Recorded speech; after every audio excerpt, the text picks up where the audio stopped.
the story in the health world seems to be a recent study that tested a pasta, and it tested very high in glyphosate. What was that pasta, and what's the story going on there, Kyle? Yeah, I was getting a lot of DMs, a lot of videos sent to me on my Instagram about this product testing very high in glyphosate. You probably saw a video, you probably saw my video about it. It is Banza pasta. So I've been saying this for years. Since I started making videos, I have known about glyphosate and the dangers of glyphosate and how chickpeas are a crop that are heavily sprayed with glyphosate. And when you're buying chickpeas, you always want to go for organic when you can. So I've always said that. Mm-hmm. Now, a couple of years later, this study comes out with Banza pasta, which uses non-organic chickpeas as the main ingredient. And it's shown that it tested very, very high in glyphosate. Now, quick side tangent, there are a few other ingredients in Banza pasta like xanthan gum and tapioca starch, which I don't love. Why? Because it's very easy to get a pasta that doesn't contain those ingredients. Are ingredients like xanthan gum and tapioca starch terrible for you? No, but they're unnecessary in my opinion. So that's why, historically speaking, Banza has never been my first choice of pasta. Now that we got that out of the way, what's the study? So there's an organization called Moms of America, and they sent in a sample of Banza pasta, and it came back showing that it contained 2,963 parts per billion of glyphosate, which is the highest amount recorded specifically through Moms of America, I guess through this third-party lab that they sent in the sample to. The highest amount that they've recorded. So 2,963.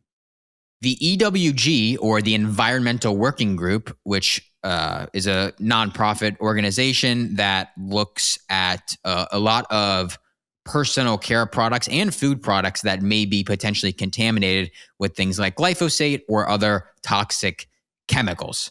The EWG considers the safe limit for human consumption of glyphosate to be 160 parts per billion. So the amount that was tested in a box of Banza pasta was 19 times more than what the EWG considers the safe limit for human consumption. So that's the study. Yep.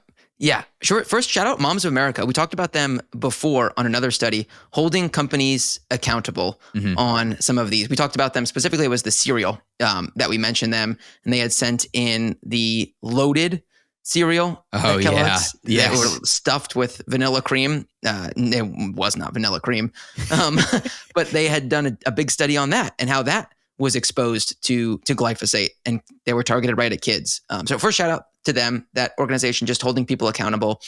But Kyle, what is, it doesn't sound like this is too surprising to you based on what you've spoken about previously. No, not surprising at all. Yeah. I mean, chickpeas, even other things like oats and, soy, wheat, these are all heavily sprayed with glyphosate, which is why I always recommend going for organic when you can. One step further would be glyphosate free. If you can find that glyphosate free certification, it'll say glyphosate residue free at the bottom. And the alternative, if you're looking for a gluten-free, a lot of people that are gluten-free love Banza pasta. Although I have heard a lot of people saying that chickpea pasta specifically causes a lot of people a lot of bloating issues. I don't know if that's specific to Banza, because that does contain, like I said, the xanthan gum and tapioca starch, which that can be very bloating in and of itself. So I don't know if it's necessarily the chickpeas that are doing that, but multiple people have told me when they consume chickpea pasta, they feel very bloated after. Yeah. But do you guys eat chickpea pasta or anything like that, or? No. So we eat, which you might be about to mention, jovial pasta. Yes. That's the only one we have. Yeah. So that one I like because it's glyphosate free, so glyphosate residue free. So they test for glyphosate to ensure nothing is getting in there that shouldn't be in there, and it's just organic brown rice and water, and that's it.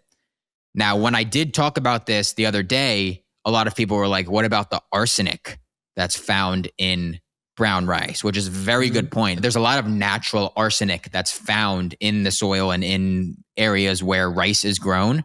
So rice can be contaminated with arsenic. I don't know specifically of Jovial whether they test for this or not.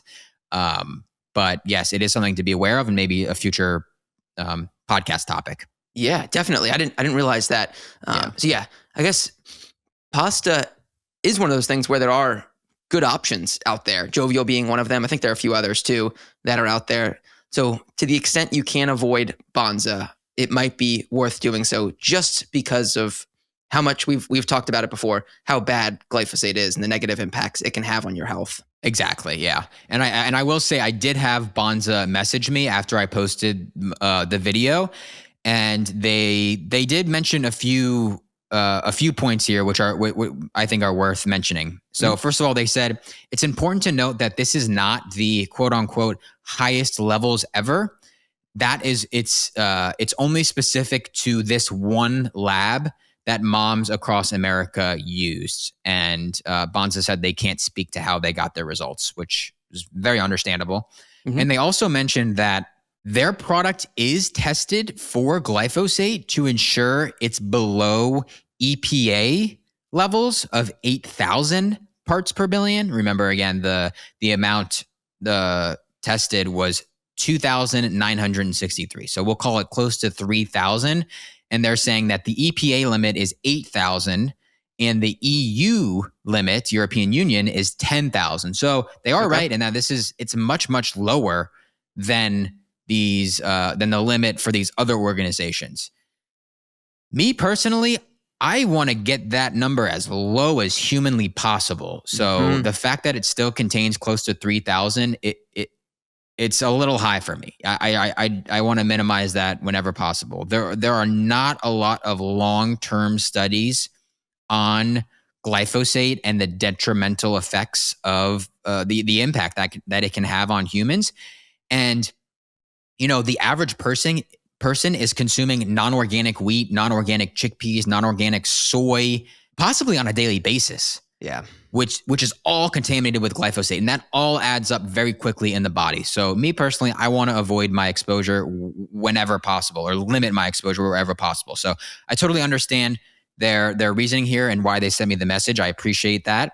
But it's not necessarily something I would recommend consuming. Yeah. Yeah, absolutely. And good for Banza for one, reaching out and acknowledging this, that people are talking about glyphosate, because obviously it matters to people.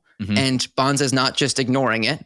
They obviously have their own testing that I'm sure they do. I would love to see them do more testing and maybe even get to some sort of glyphosate free or lower glyphosate levels at least, and put that out there. So I think this is a great discussion to have. This is how we get better as a world, is people calling out people and then having a conversation about it. And then we can all improve. So I think this is a net positive for everyone.